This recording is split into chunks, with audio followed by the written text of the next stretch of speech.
these leaves, just starting to look at some of the leaf shapes that are twisting and coming around up here against the azure blue, this Mediterranean blue sky here.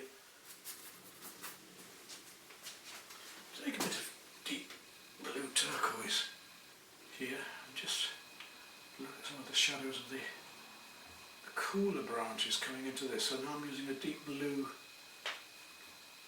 turquoise to just bring out some of the cooler colours and enhance them against this purple. And how that really sings against the red that's going on behind.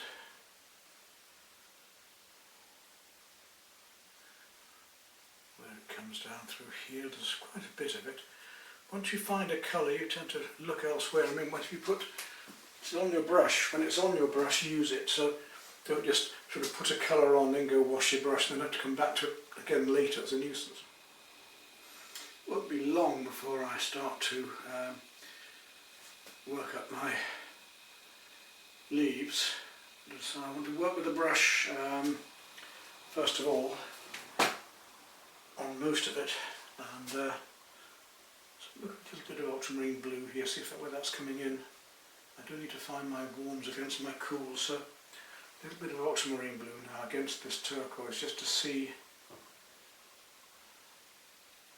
the warmer cools against the cooler cools, the different hues here. So we've gone from cobalt turquoise through to ultramarine blue. It's almost time to start playing with some sky in the background and then work the other colours up and around it. I'm going to work sky over in between leaves and leaves over sky. I'm going to go backwards and forwards with this. There's a lot to do.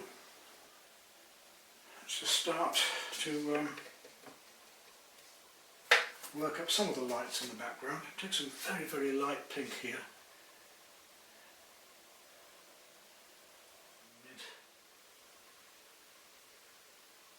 Now this, if you're making it, this would be white, magenta, but a little touch of cerulean or turquoise if you wanted, and you can then vary this pink to a bluer or a more redder colour with a more magenta or whatever. I've got a pre-mix here which is quite nice, and some of the other colours just coming into it now a bit as well.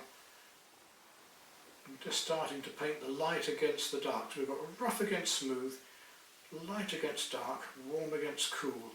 All of the time in our painting we're playing these things one against the other, playing between vertical marks and horizontal marks as we start to feel the reflections. I'm just going to feel my way with these colours. Not completely convinced yet that these are the right ones, but I'll go as near as damn it to start with.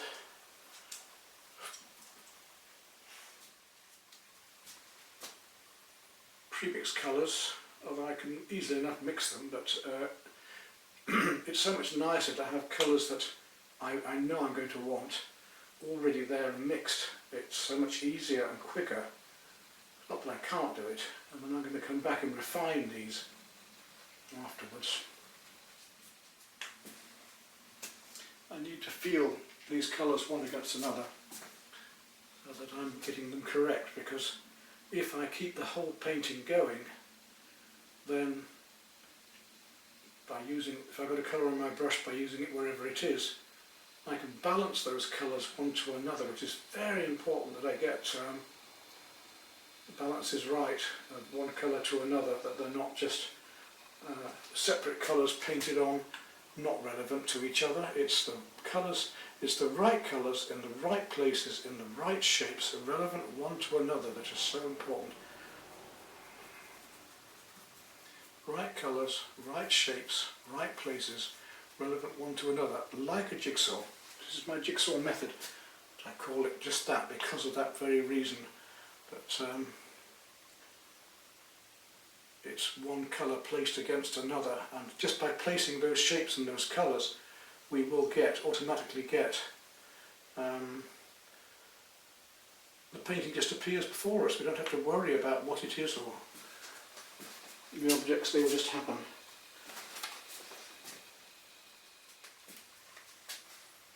really enjoy these colours. Now I'm going to start coming on to my turquoises and blues before I go into the trees. I just want to get some of the background sky painted in. So let's have a go at that. Oops, getting paint all over my photograph now. Right up into here and start to find these lovely colours. Now I want a very, very light, let's go for that very light turquoise at the moment. Really slab it in up here, letting the red just glow through. Don't want to lose that colour completely back here. So I don't know how dark I'm going to go yet, I haven't decided. I'll just work out these tones roughly at first. Lovely colour this. So this cobalt turquoise is an absolute beauty and really does help us to bring out these. This is a very light cobalt turquoise. I was using a much deeper one earlier. Just to find these lovely blocks of colour in between that are breaking through here. This fan-like explosive method, as I was discussing about trees earlier. And that's what I want to do at the moment, is enjoy, especially with all that's going on in my life. I've got to get back into this and colour. If I start worrying about losing my market in France, or whether I'm going to sell paintings, or what's going to happen, I will be lost. I've got to concentrate on just doing, just enjoying. Drawing right at the tree, because if we're going to work loosely, that's great, but I do find that it's best to have a reasonable drawing to start off with. If you've got that, if you don't and you have a bad drawing or you go way off, and quite often you find that when you start working loosely like I'm doing here, the bad points are enhanced, and that's not a good idea. We want to be just working loosely within these shapes, and as I say, putting the right colours in the right places, relevant one to another in those right shapes, and the thing just comes together like this. And I'm going to have a very different blue. I'm going to go to a cerulean blue in a minute because it's a much warmer blue. We've got this cool one now, and I want to be bringing in the warmer blues into this.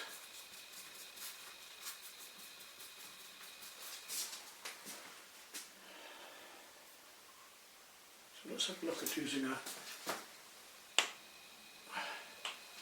bit of cerulean down here. So now we're looking at the warmer greens, we're coming in towards the ceruleans now more, which will bring out these lovely turquoises, and I want to really get this light. And it's by playing these different hues. So when I say hues, I mean warm to cool, and every colour has a colour hue. But lemon yellow is a cool yellow. That cadmium red is a warm red, and alizarin is going towards the purple. That, as we've said, lemon yellow is a cool yellow. Then equally, cadmium yellow is more orange, is a warmer yellow. And it's these that we've got to be able to play now.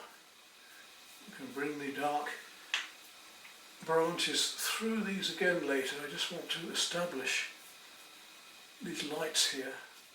You can see the vibration we're starting to get now with these lights.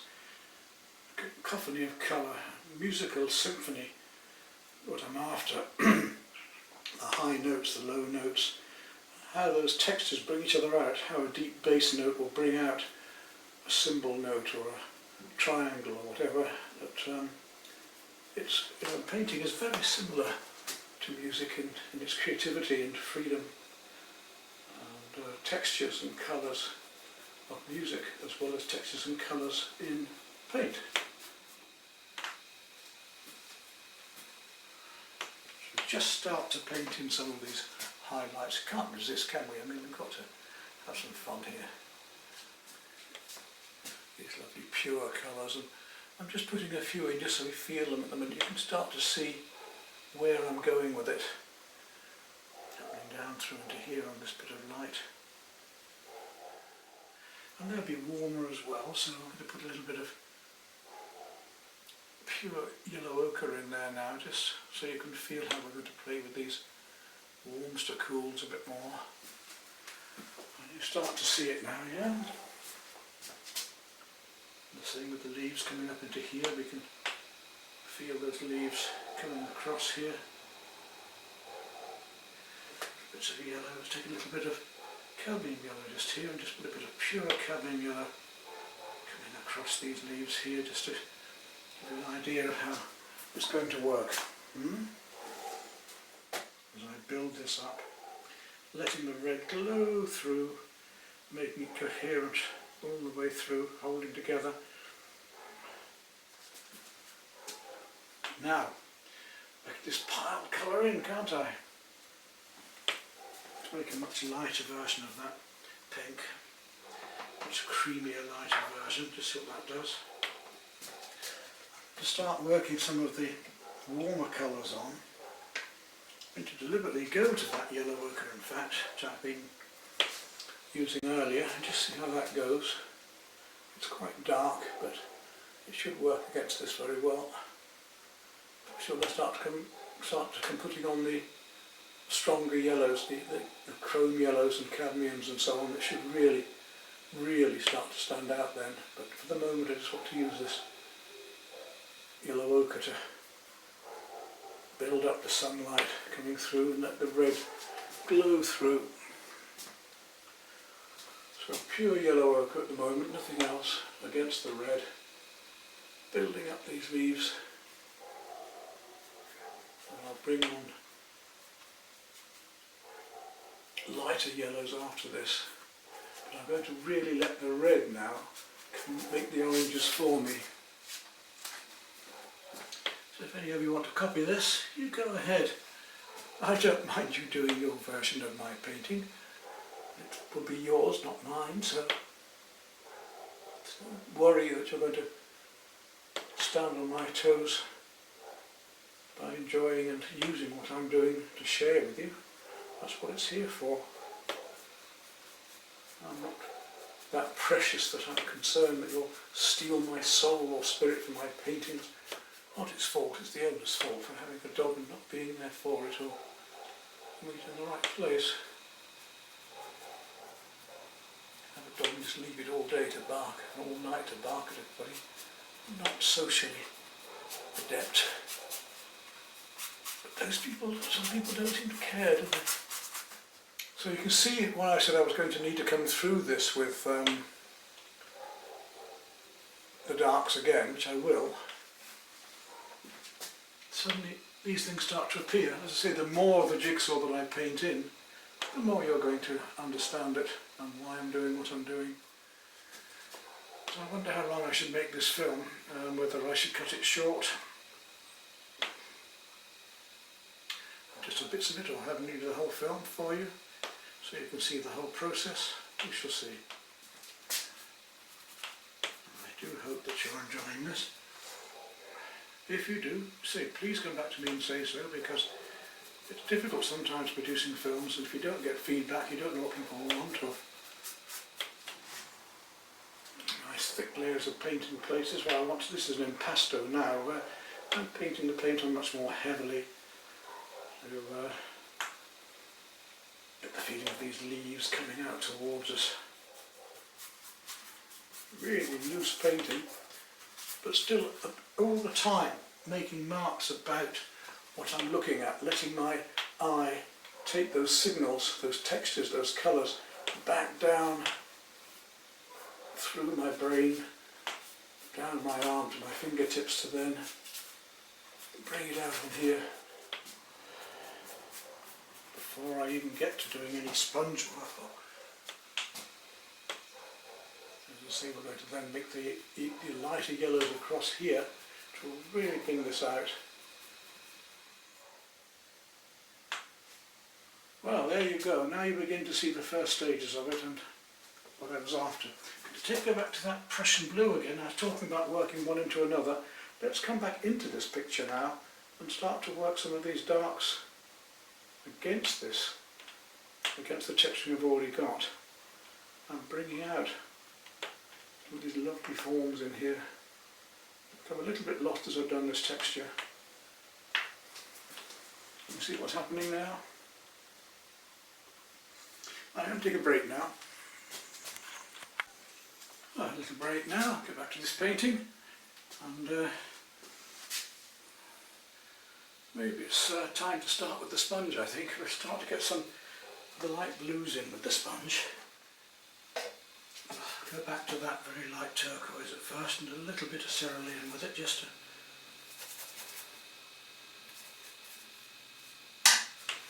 I'm not sure how much sponging I'm actually going to do, but clearly we need to get some texturing happening through here.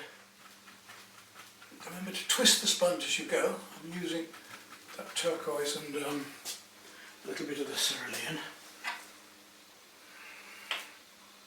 With a wee touch of white, a tiny bit of water just to get it moving, and we'll really try and get the textures going through here.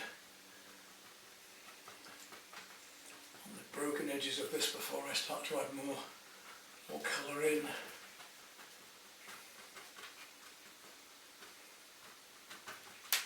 Twist the sponge, otherwise we're going to get a pattern which you don't want to get. Build this work up. I shall come back with this sponge and do some of the colours of the leaves as well with it later. I don't think you can drag it as well as push it.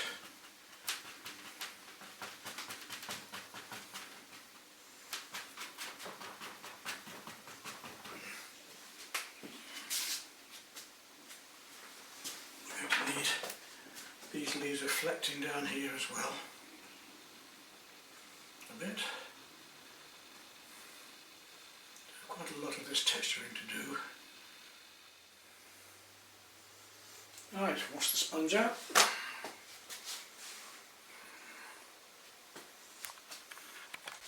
Choosing a nice sponge is quite difficult. You've got to get the right texturing. In this case I wanted a sort of medium fine.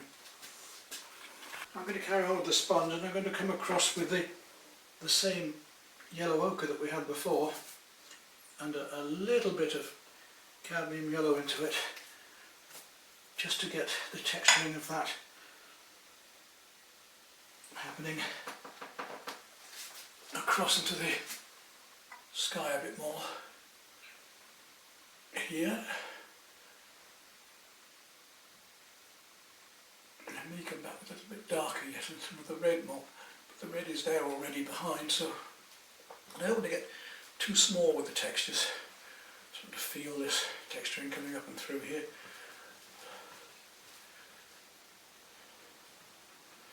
Now I'm going to come back with after this I'm going to come back with the brushes. I want to do some finer work of the branches, because I want these branches coming out. I don't want to become too realistic. It's not about realism, it's about an impression of the feeling of light and colour and life and liveliness. So I don't want to have too much of this texturing in here. Now we're just starting to see it appear. I think we're just starting to get the effects I want. Nice and lively. Of course we could be using the sponge roller for some of this, but I haven't felt that too necessary yet.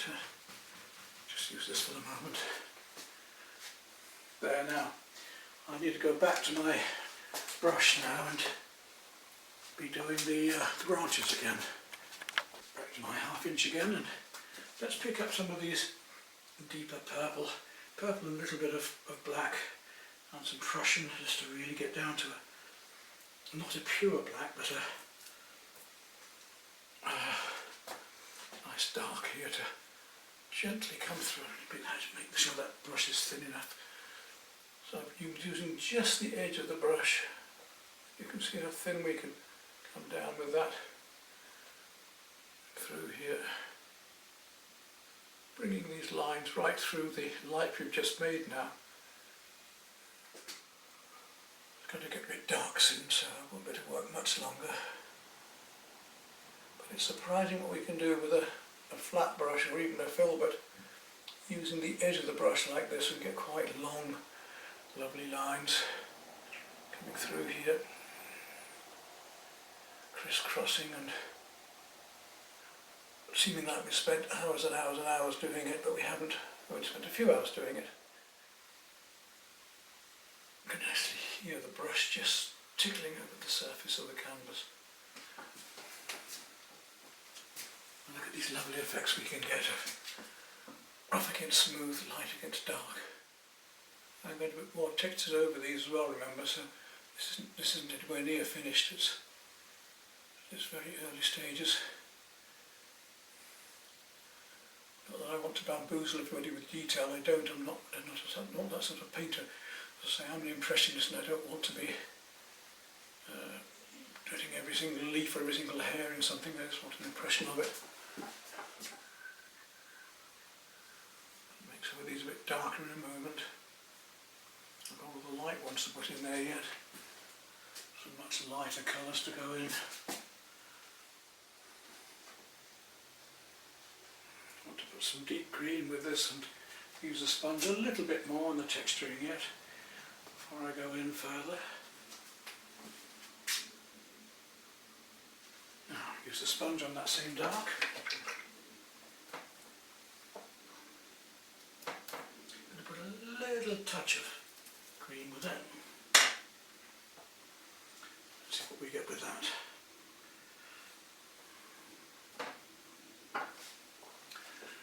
Start getting some of these dark bits against the sky here. It wants to be a bit more purple perhaps there as well. Just a little bit of texture in here and there. Not too much. I'll come back with the light over that as well later.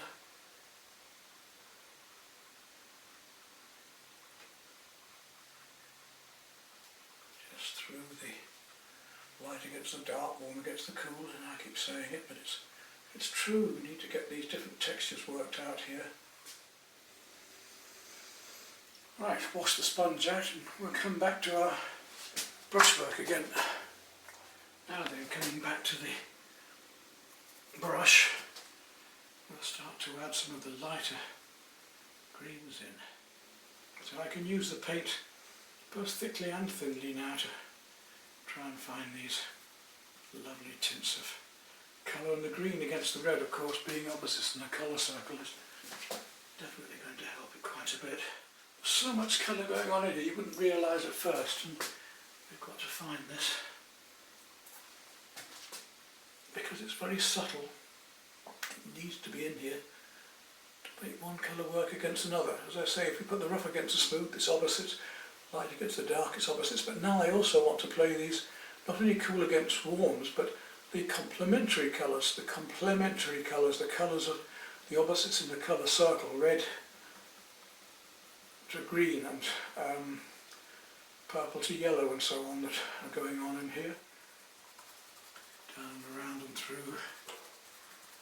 These little bits of colour playing one against another, right down to here.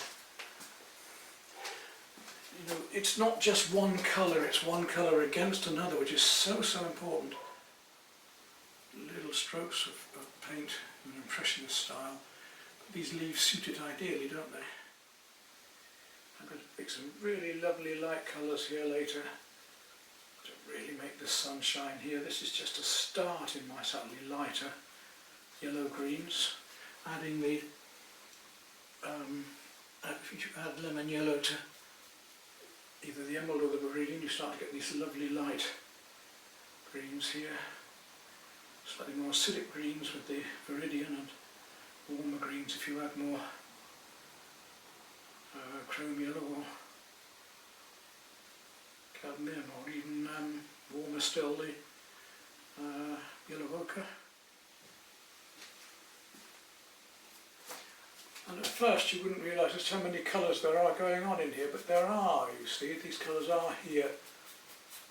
And they're going to play one against another to get the vibrancy that we want. There we go. This is sort of white and a little bit of ultramarine, and it's very, very pale. Just to press against that pink there.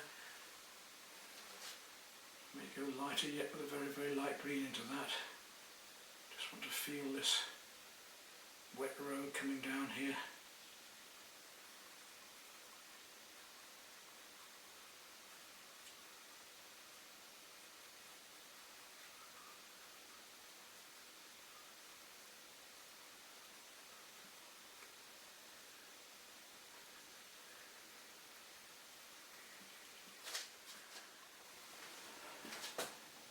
As I build these colours up gradually, and you can see I'm building them up bit by bit by bit, going lighter and lighter gradually. Little facets of light playing one against another, the right colours, right shapes, right places, and we'll end up with a beautiful. So we're still using that very light warmer blue to pick up on all these little bits of leaf and light coming through here. I'm using it a bit thinner now because I want to really feel these colours underneath glowing through the leaves and the light. Little strokes, building it up.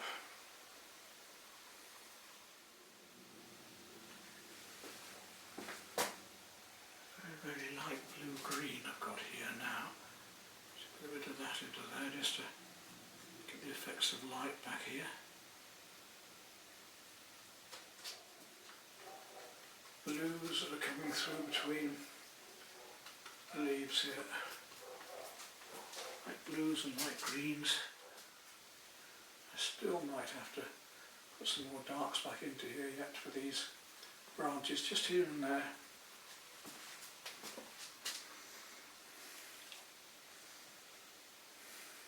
Very light yellows to sponge on and the very light colours to go on next. So we'll be starting on those I think tomorrow because it's getting too dark now.